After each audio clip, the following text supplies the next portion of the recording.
In 2021, Nintendo began a brand new series of developer interviews intended to draw attention to new first-party releases. This series, Ask the Developer, is clearly inspired by the previous series Iwata Asks, in which the late Nintendo president Satoru Iwata interviewed his employees about their work on games. There's just one problem with Ask the Developer: these interviews are terrible. Okay, maybe terrible is an exaggeration, but they're not exactly brimming with deep insight. Normally there are a few good anecdotes scattered around here and there, but a lot of these interviews come down to little more than a list of new product features. And to be clear, my complaint is not just about Nintendo developer interviews. I feel like a corporate blandification of the interactions between developers and the public is a symptom of Nintendo trying to micromanage media coverage of their games. The discussion surrounding Nintendo products is becoming far less nuanced as a result. Here are some of the questions, they're not always actual questions, that developers are asked during the most recent Ask the Developer, all about Tears of the Kingdom. Quote, "So the title picks up after the events of The Legend of Zelda Breath of the Wild. Being able to dive from the sky to the surface into a pond seamlessly in this title sure does feel exhilarating. It truly feels like an open-air game this time around.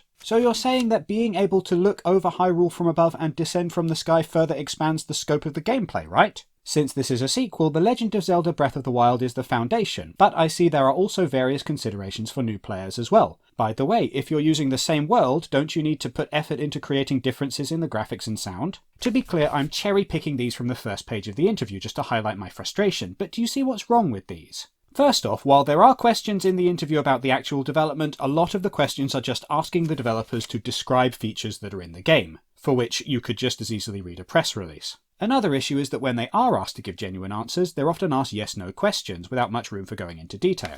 For example, this question: "I immediately noticed that Link looks a little different in this title, doesn't he?" To which IG Aonuma responds, "Yes, his right arm. We wanted an iconic feature that would make it obvious at first glance that it's Link from this game. Speaking of Link's arm, hands is a major theme in this title." Do you see how Aonuma is desperately trying to steer the interview into something more interesting by bringing up one of the game's themes, even if it ultimately just turns into a product feature description as the developers explain the Ultra Hand? And in fairness, yes, there are points in the interview during which the developers get to talk a little about the actual development of the games, but things never go particularly deep. Now, it's not fair to contrast this with Iwata Asks interviews because, frankly, Satoru Iwata was a one-of-a-kind interviewer.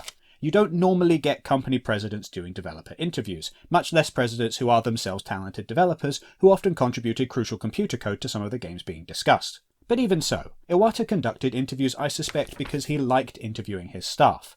When made president of HAL Laboratory, in order to turn around employee morale as the company faced bankruptcy, he made it a point to talk personally with every single member of staff each year to learn about their hopes and fears. He was really good at listening to people, and it shows in the Iwata Asks interviews. Take the Fire Emblem Fates Iwata Asks interview as an example. As soon as the introductions for interviewees are out of the way, instead of asking for a brief description of the game as is common in the new Ask the Developer interviews, Iwata turns specifically to Masahiro Higuchi to ask him what it was like to be a producer on a game for the first time. How did his anxiety level change? See, because this interview isn't about a game, it's about the people behind the game. That, I think, is the fundamental difference. After talking with Higuchi, Iwata asks everyone, quote, "It seems like it would be an incredible challenge to make 3 games at once, and I'll be asking you about it later, but for now, do you have any regrets? Do you wish that you hadn't said you would do 3? I can't imagine a modern official Nintendo interview asking developers about their regrets. It's such a human question, and it shows the element that I find is lacking from the Ask the Developer series. But then the Ask the Developer series is not meant to actually be about developers at all. Here's the official mission statement as written on the Nintendo website. Quote, "Delve into this interview series in which Nintendo developers convey in their own words Nintendo's thoughts about creating products and the specific points they are particular about." Which... what? What? Okay. Nintendo developers convey in their own words Nintendo's thoughts. So this isn't about what the developers think at all, they're just relaying the company's official position, right? And then they also talk about, the specific points they are particular about.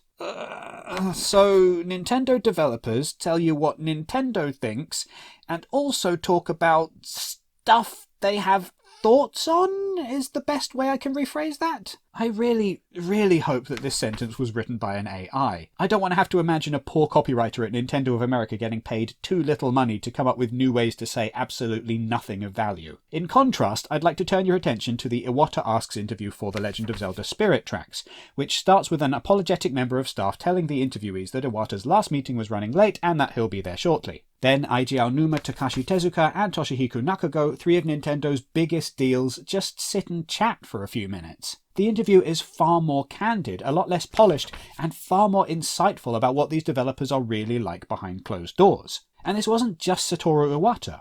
Back when Reggie Fils-aime was the head of Nintendo of America, there were a lot more efforts to reach out to fans on their terms, with famous YouTubers interviewing Reggie about the Nintendo Switch when it launched, with Kit and Kista providing a friendly public face to the company that helped make it clear that people like you work at Nintendo too. And when we look at Iwata and Reggie's replacements, we see that Presidents Furukawa and Bowser just don't have the same public image. They lack that charisma, so it's unfair to expect them to be interviewing developers or coming up with memes when that's just not their skill set. But under their watch, Nintendo definitely seems to be far less interested in meeting fans halfway, especially because they can't always control how fans will respond to any given interview. Because aside from Ask the Developer, Nintendo interviews are something of a dying breed. This is purely anecdotal on my end, but I get the sense that there are fewer Nintendo developer interviews lately. Tears of the Kingdom got plenty. The devs were interviewed by The Verge, and Wired, and Polygon, and even Vanity Fair. But what about the games that aren't the biggest thing in the world? There were as many interviews with the fictional band Deep Cut promoting Splatoon 3 as there were interviews with the developers at the time of the game's release. There have been a few more since. The Washington Post got an exclusive email interview for Kirby and the Forgotten Land, but otherwise there were almost no English language reviews conducted for the game, just a few pieces in the Japanese press and a talk at GDC. I mean, there may have been more since, but they're not exactly easy to find. For Pokemon Scarlet and Violet, there was nothing. No developer interviews that I could find at the time, which made producing content for this YouTube channel not easy. This stands in contrast to a few years ago when Game Freak invited Game Informer into their building and let them ask whatever they wanted. And Game Informer pointed out at the time that was unusual. What's changed in that time? Well, for one thing, Game Freak moved to a new office in the same building as Nintendo, leading to a closer relationship between the two companies. Also, Game Freak has experienced a lot of negative feedback from its most dedicated fans, particularly in the West. A few interview quotes from Junichi Masuda and other high-profile developers at the company led to significant amounts of negative press, and orchestrated fan campaigns designed to influence the development of future Pokemon games. I can't help but wonder whether disaster interviews from the past have led to radio silence from Game Freak in the years since. No doubt I'll get 100 "this aged like milk" comments in 2026 when Game Freak does another interview, even though that's not how milk works, but I digress. It's worth pointing out that a lack of developer interviews for Scarlet and Violet didn't exactly hurt sales. I suspect another factor in the relative lack of interviews is that Nintendo doesn't need them anymore. As we noted in our video on E3, Nintendo now has the industry clout and public profile necessary to just broadcast out their own messages about games, and with a lack of other available news sources, all we can do is absorb exactly what we're told. Why do an interview with an external journalist when you can send out a press release and have far greater control of the narrative? As it currently stands, Nintendo doesn't need to go begging for press, so they don't need to do interviews for attention. Nintendo was at its most experimental and open during the Wii U and 3DS eras, when they desperately needed people to talk about their games. Now, we all talk about them anyway. Regardless of the reason, this is tremendously disappointing for me as an amateur games historian. Not the gaming historian, mind you. The gaming historian is who I want to be when I grow up. Without official insight into the making of games, the stories about how these games came about can't exist. We can't know about the struggles and challenges that developers overcame when making our favourite games. We're cheated out of a chance to see the real people who made these games. All we get instead are bland interviews that only tell us exactly what Nintendo wants us to know. And as we all know, Nintendo ain't exactly great at preserving game history. Thanks for watching.